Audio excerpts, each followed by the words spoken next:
2, 1. After a shooting in a newsroom, the media jumped to anti-Trump conclusions. Supreme Court talk heats up, and we'll check the mailbag. I'm Ben Shapiro. This is The Ben Shapiro Show.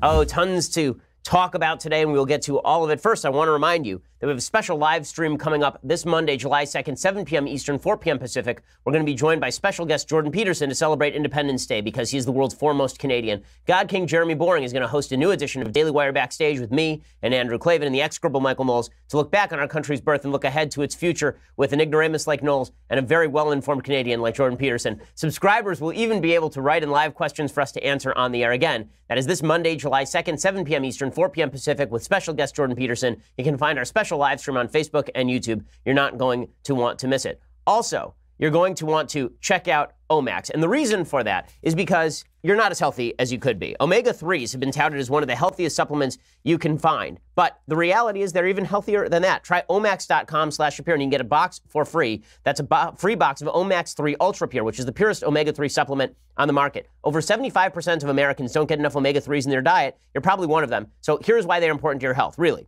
Okay, they can improve focus and memory. They can boost your cardiovascular health. They can alleviate joint pain. And here's the problem. A lot of the ones that you're seeing on the market, a lot of these omega-3s you see on the market, they are not pure enough. Omax 3 Ultra Pure is almost 94% pure omega-3 fatty acids. It's so pure that you can do with it what they call the freezer test challenge. Basically, if you take any other omega-3 and you stick it in a freezer and you take it out, it's going to look cloudy because that's all the filler. But if you put Omax 3 soft gel in there, it remains clear because it is that pure. It is clinically tested, so it's safe for you and your family. Omax 3 is the purest, most potent, most concentrated omega-3 on the market. You're going to want to use it whether you are an athlete, whether you're a student, whether you're just somebody who needs a little bit more focus. Omax 3 comes with a 60-day money-back guarantee, so you have plenty of time to try it and really feel that Omax difference. You're really not risking anything at all. Go to tryomax.com/Shapiro today to get a box of Omax 3 Ultra Pure for free. That's tryomax.com/Shapiro to get your free box of Omax 3, tryomax.com/Shapiro. Terms and conditions do apply. Okay, so yesterday, there was a horrific event. It happened at a newsroom in Annapolis, Maryland, at a place called the Capital Gazette. Nobody's ever heard of the Capital Gazette newspaper because it's a local newspaper. And a shooter walked into the building and proceeded to gun down a bunch of people. He killed at least 5 people. And this shooter was a peculiar human being, shall we say, aside from being evil. He apparently damaged his finger so that he could not be identified. And then the investigators had to use facial recognition to identify him. And the shooter had a history with the newspaper, it turns out, because he had sued them in 2012 for defamation after there was a story by a person who wrote for the paper about how this guy had basically harassed her online. And then he sued for defamation and he lost. The Capital Gazette reported in 2015 the suspect's lawsuit against the newspaper had been thrown out by a judge because the article was based on public records and the suspect presented no evidence that it was inaccurate. The Capital Gazette reported at the time that the suspect, who represented himself, appealed the decision to the Maryland Court of Special Appeals, which upheld the ruling in an opinion that was filed that day. A lawyer would almost certainly have told him not to proceed with the case, the court wrote. It reveals a fundamental failure to understand what defamation law is, and more particularly what defamation law is not. So why is this national news, aside from the fact that it's yet another mass shooting on American soil? The reason it's national news is because everybody decided it was very important to jump to conclusions. So a bunch of people decided online that they were going to jump to the conclusion that this person had been inspired by Milo Yiannopoulos. Now, I've been loath to say the name Milo Yiannopoulos because I find him a loathsome human being. But Milo Yiannopoulos has been sort of an alt-right provocateur for several years. He's the kind of fellow who once sent me on my son's birthday a picture of a black child because I was a cuck. Right? I was somebody who didn't care enough about the whiteness of the United States, and thus I would not have minded if my wife slept with a black person and had a black child. That's the kind of person Milo Yiannopoulos is. Well, Milo had said a couple of days ago, he was in a couple of exchanges with journalists, and he had written back to a journalist that he hopes the journalist gets shot. So the entire left decided that this was Milo Yiannopoulos' fault, the shooting. And then they decided also that it was Donald Trump's fault, the shooting. This is before we actually knew why this guy had gone and committed the shooting in the first place.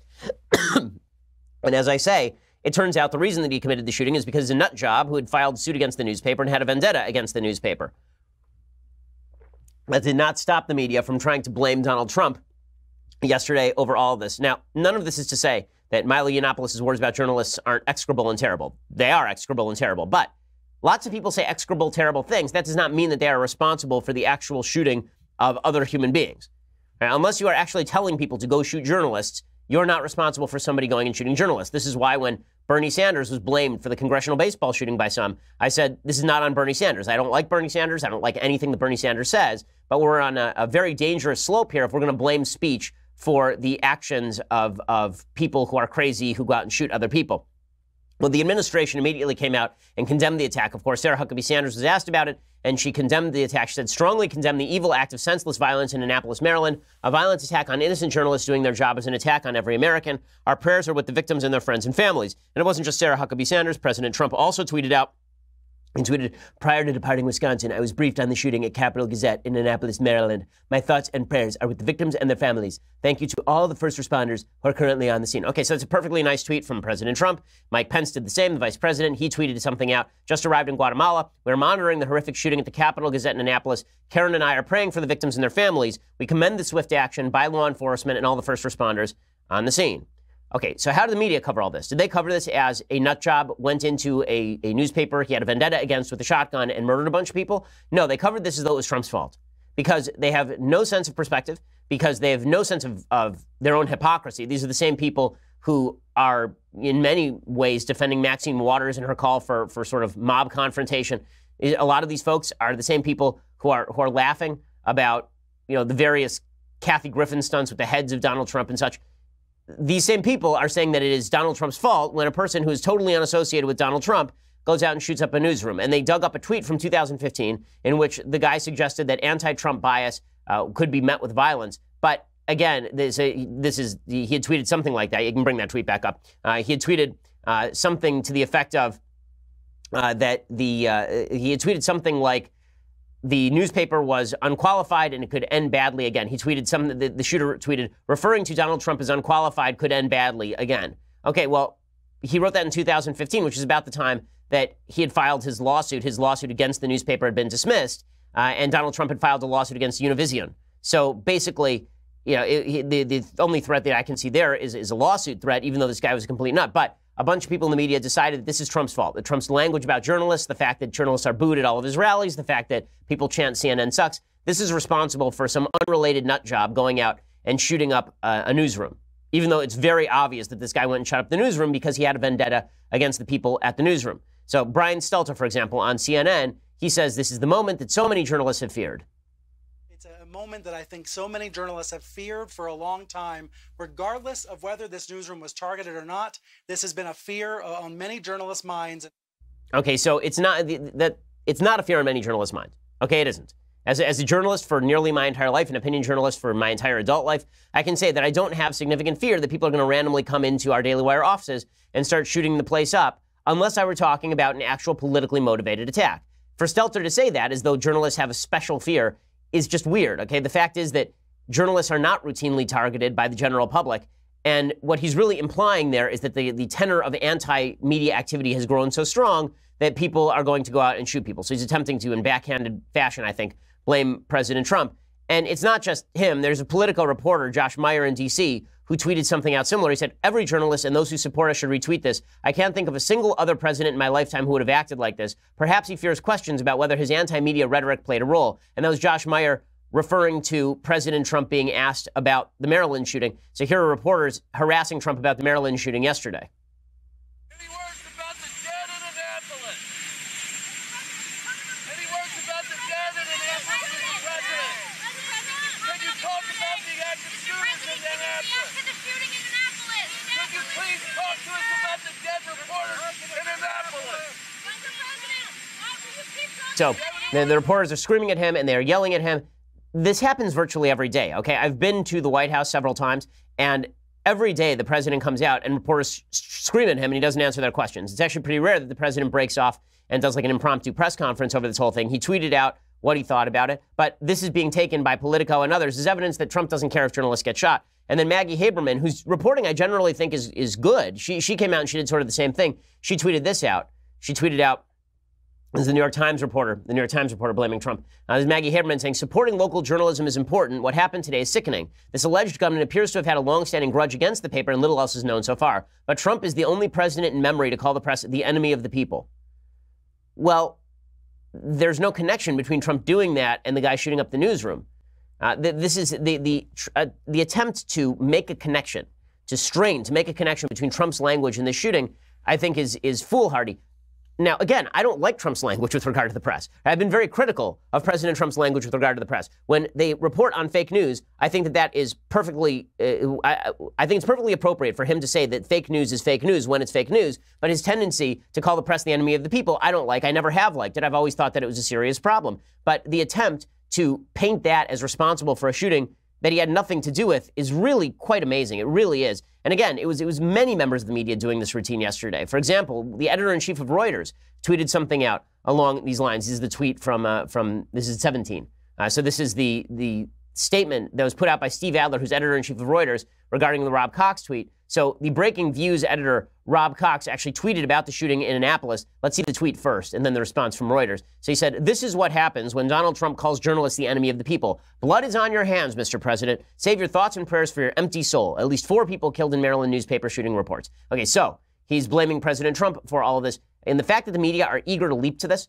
But, for example, when President Obama was incentivizing riots in places like Ferguson and Baltimore, or when cops were shot in Dallas, the media rightly said that this is not Obama's fault. It's not Obama's fault the cops got shot in Dallas by a Black Lives Matter ally.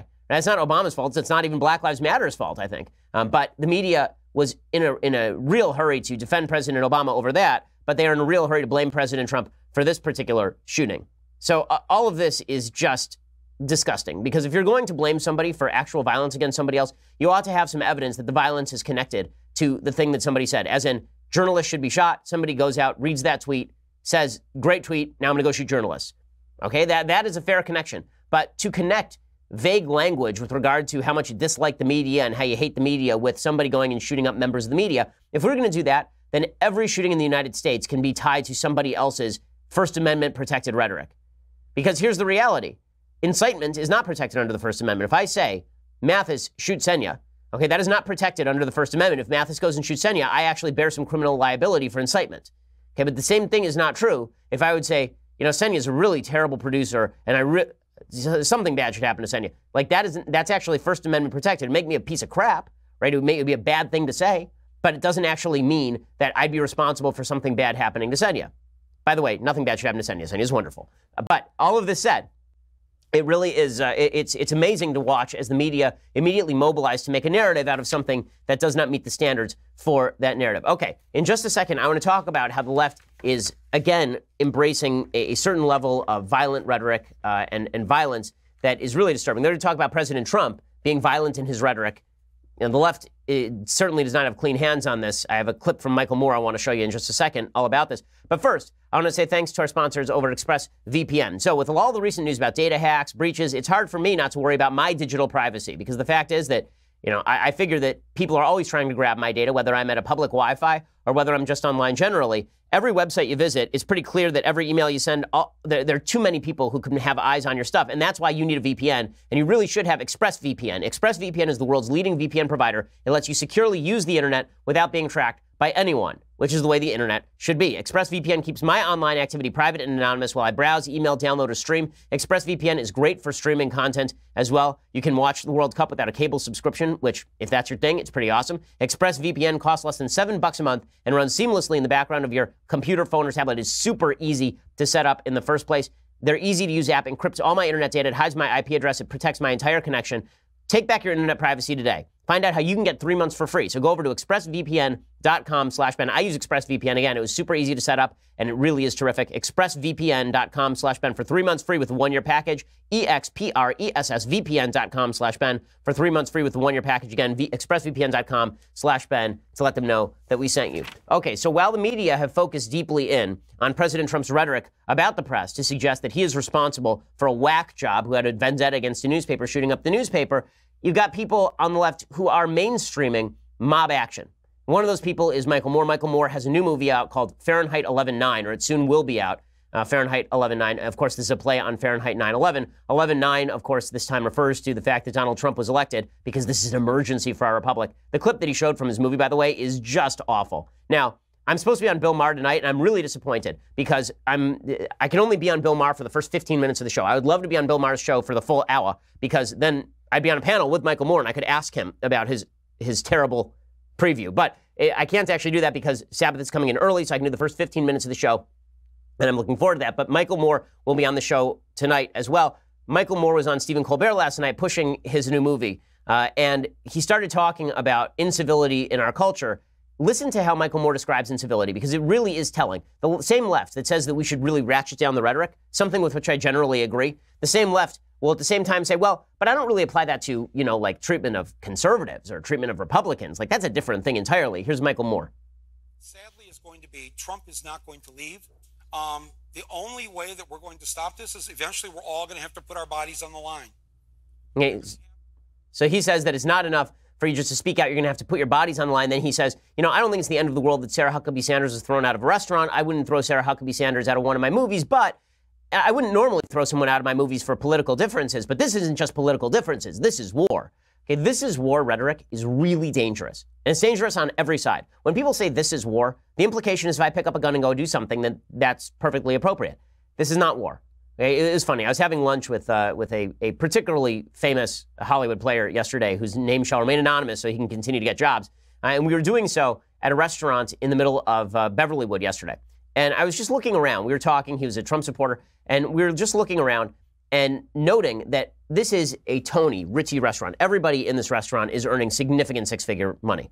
Okay, this is a very, very glamorous place. And we're sitting, I'm looking around, and I realize that everyone who's there sipping their bubbly water, everybody there who is sipping their Chardonnay in the middle of the afternoon, all those people think that we are living in the middle of a civil war and in the middle of a crisis. Right? As they're sitting there sipping their Chardonnay, they think that we are living in the middle of a fascist takeover of the United States. And it's just astonishing that this is how they think. Like, all those people would be nodding along to Michael Moore saying, we need to put our bodies on the line as they sit there eating their $200 lunches, having driven there in their Porsches. And it occurred to me that this is all delusional.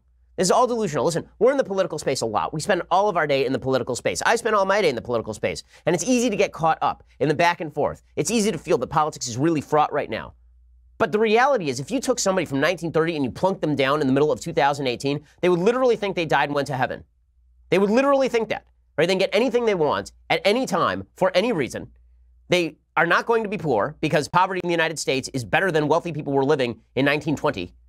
Okay, and yet we still think that we're in the middle of this massive civil war. That has to stop. In a second, I'm going to explain why that has to stop. So the reason the reason that we have to stop with the crisis mentality is because crisis mentality leads people to the belief that harsh and sometimes evil action is necessary. And sitting around in a place like Los Angeles while the sun streams through the big windows and everybody is eating their lobster, I had a Coke. While everybody is doing that, it occurs to you that the more we think that our neighbors are our enemies, the more likely we are to start anticipating tactics that are bad. So the shooting that happened in Maryland has nothing to do with President Trump. But I don't think it's questionable that the temperature in the country has risen to a certain extent. I'm trying to be reflective about this as I possibly can and honest with you. I think the temperature in the country has risen to a level that is unsustainable. And I think it's based on nearly nothing. I think our political differences matter an awful lot. I think politics matter an awful lot. I think our rights matter an awful lot. And I think that some of our rights are at crisis point in terms of our defense of those rights. But I don't think that we are at the point where Americans are ready to put their bodies on the line, as Michael Moore says, that it's time to see this as a civil war in any real way. And there may be an intellectual civil war going on, but that intellectual civil war has been going on for generations in the United States. Maybe it's a little worse now than it was any time since 1960s, but I don't buy into the idea that this is a time that is deserving of the kind of vitriol and insanity that we are seeing. And it's being promulgated by people on both sides, but particularly on the left right now. Because what the left is doing is they're doing what Michael Moore does, which is, I love civility. Civility is great, but I can't be civil with these evil Republicans, so civility must end. Maxine Waters is a case in point of this. So Maxine Waters has now said, the representative who said just earlier this week that there should be mob justice against a bunch of people going to gas stations if you disagree with them. She said on Thursday she's seen an increase in threats since she made controversial comments encouraging protesters to heckle and harass members of Trump's cabinet in public spaces. She said that she got threatening messages and hostile mail at her offices. She canceled 2 scheduled appearances in Alabama and Texas. She said she got 1 very serious death threat on Monday from an individual in Texas. And she says, as the president has continued to lie and falsely claim that I encourage people to assault his supporters while also offering a veiled threat that I should be careful, even more individuals are leaving threatening messages and sending hostile mail to my office. I mean, this is indicative of the way that our politics is working right now. Maxine Waters doesn't like when anybody attempts to assault her, because no one would like that, because it's terrible stuff. But then she'll go out and encourage people to assault people at gas stations. And she did encourage people to assault people at gas stations. The word assault, by the way, does not mean battery. Right? In the legal terminology, she encouraged people to get in people's faces at gas stations and threaten them. Okay, that is not battery. Battery is when I hit you. Assault is when I threaten you. She did encourage that.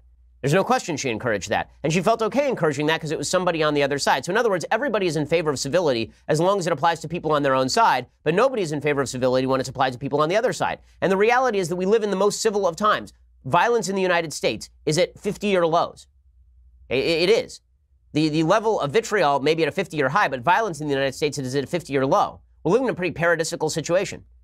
The economy is doing great. There is no excuse for this level of insanity in our current politics.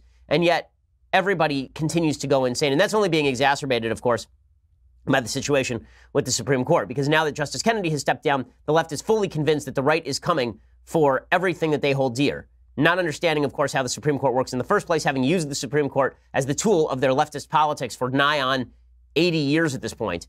The Democrats are now firmly convinced that the Republicans are going to come in, they're going to swoop in with the Supreme Court at their behest, and they're going to run roughshod over everybody's rights, and we'll be living in a Nazi state. This kind of insane, over-the-top talk is not good for the country. And again, I think there are a lot of people in the country who right now feel justified in being uncivil. Incivility can bleed into violence. I'm not going to blame people who are uncivil for violence, but I will say that when you raise the temperature every so often, you're going to get the pot boiling over. Right? When the temperature is room temperature in the pot, it doesn't boil over ever.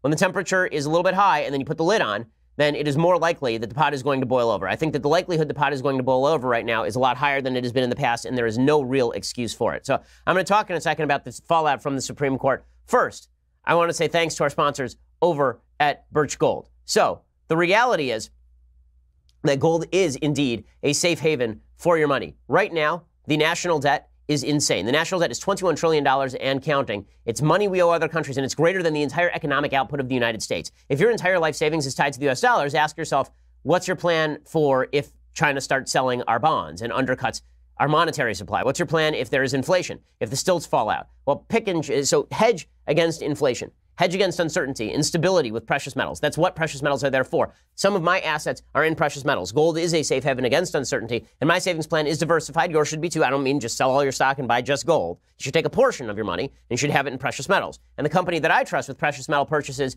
is Birch Gold Group. Right now, thanks to a little-known IRS tax law, you can even move your IRA or eligible 401k into an IRA backed by physical gold and silver. It's perfect for people who want to protect their hard-earned retirement savings from any future geopolitical uncertainty. If you look back historically, when the bottom falls out, gold tends to be a pretty good way to safeguard. Birch Gold Group has thousands of satisfied customers, countless 5-star reviews, that A+ rating with the Better Business Bureau. They're the people I work with, and you all know about their free info kit. But for a limited time, qualified purchases can earn up to an additional $10,000 in precious metals for free through July 31st. To find out if your purchase qualifies, contact Birch Gold right now. Go to birchgold.com/Ben and talk to a Birch Gold rep. Mention that I sent you. That's birchgold.com/Ben. Do it now. The offer only runs until July 31st. Terms and limitations apply. Ask your sales representative for details. Okay, so as I mentioned, with the temperature on politics so high, the Supreme Court retirement of Anthony Kennedy is raising the temperature even higher. And I encouraged people yesterday to calm down about this. The reason I encourage people to calm down is because it is not the job of the Supreme Court, according to conservatives, to implement their preferred policy prescriptions. The Supreme Court is not going to rule tomorrow that abortion is banned across the land. It was the Supreme Court that ruled that abortion was legal across the land because the leftists on the court decided to use the Supreme Court as a tool of their will instead of a tool of judgment. The same thing was true of same-sex marriage when the Supreme Court decided unilaterally that same-sex marriage was now mandated by a document that was ratified in 1791 and an amendment that was ratified in 1868. Okay, that was the Supreme Court that did that. The way conservatives view the Supreme Court is that it's the job of the Supreme Court to essentially get out of the way when it comes to what states have to do, so long as it is in consonance with the Constitution of the United States. So the Supreme Court is not an activist Supreme Court. When conservatives run it, it strikes down a lot fewer laws generally. It gets involved in national mandates almost never. But the fact is that because the left has used the Supreme Court as a tool for so long, they think that now the right is going to use the Supreme Court as a club. And what they are most worried about, of course, is the overturning of Roe v. Wade. They're under the wild misimpression that if Roe v. Wade is overturned, that immediately makes abortion illegal across the United States. Would that it were so, but it is not. Okay, the reality is that if Roe v. Wade is reversed, as it should be, then what happens is that all of these laws go back to the states. Okay, all of these laws go back to the states. And so California will have abortion on demand and Alabama will not. That's the way that this will work. And if you want an abortion, you will simply cross state lines and you'll go get an abortion.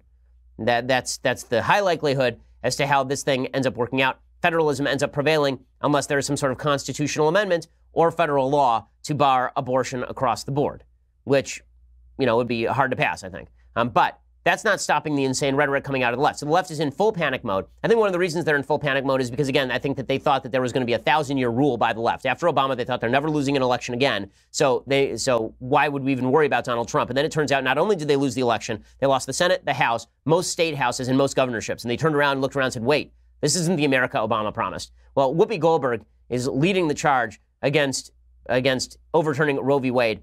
The level of insanity in this rhetoric is extraordinarily high.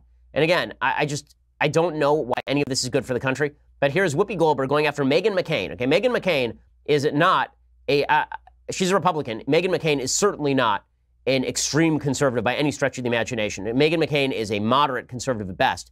And Whoopi Goldberg is telling Meghan McCain, who's pro-life, to get out of her vagina, which I can safely say most people are very happy to do. Here is Whoopi Goldberg.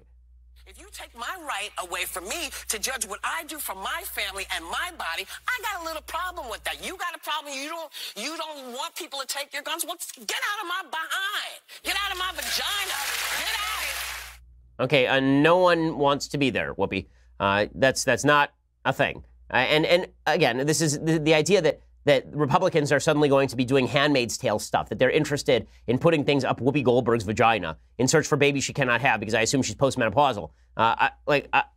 What?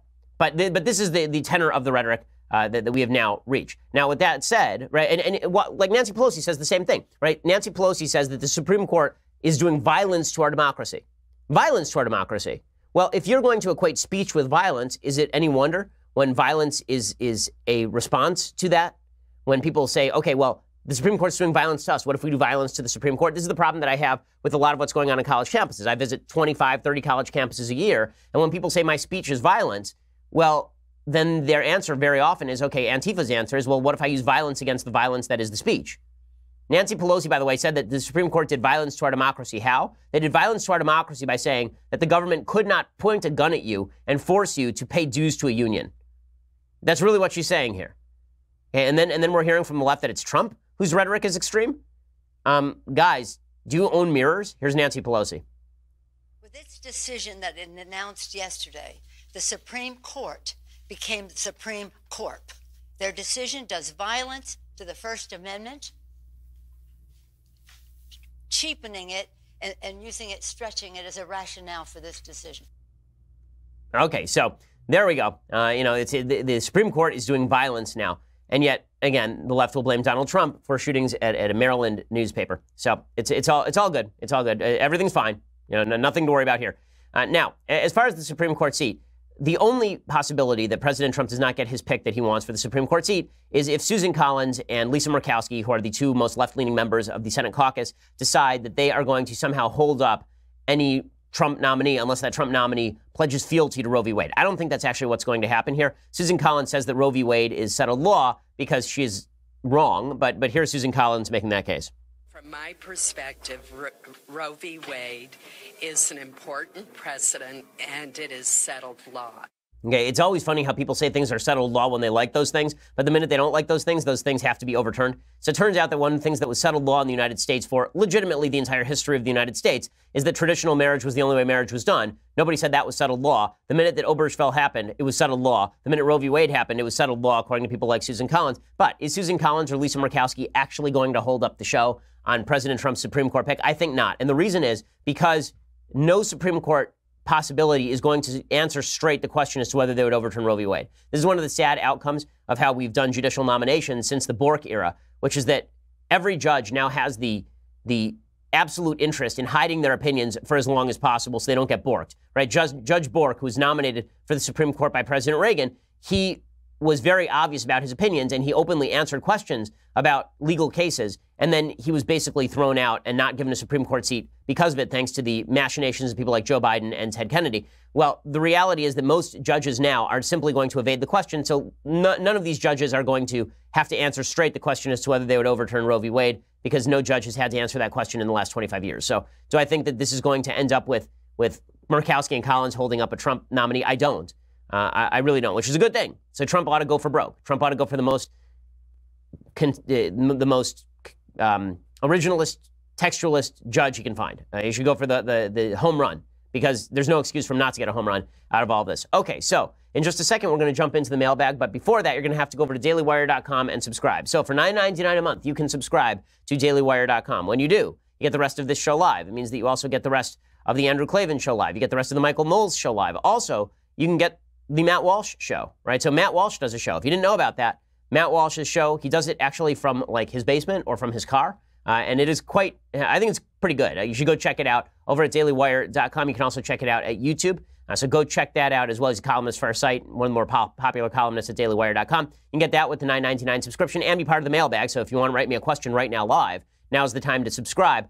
Also, for $99 a year, you get all of those things and this, the Leftist Tears Hot or Cold Tumbler, which has been overflowing with liberal tears the entire week, really. So go check that out, and it is wondrous. Plus, check it out because when you subscribe to our YouTube or to our iTunes page, when you do all that, you also get the Sunday special. And we have a great Sunday special coming up this Sunday with Adam Carolla. We have some really awesome ones coming up in future weeks as well. I can't wait to announce them to you because they're really just awesome. But go check all of that out. We are the largest, fastest growing conservative podcast in the nation.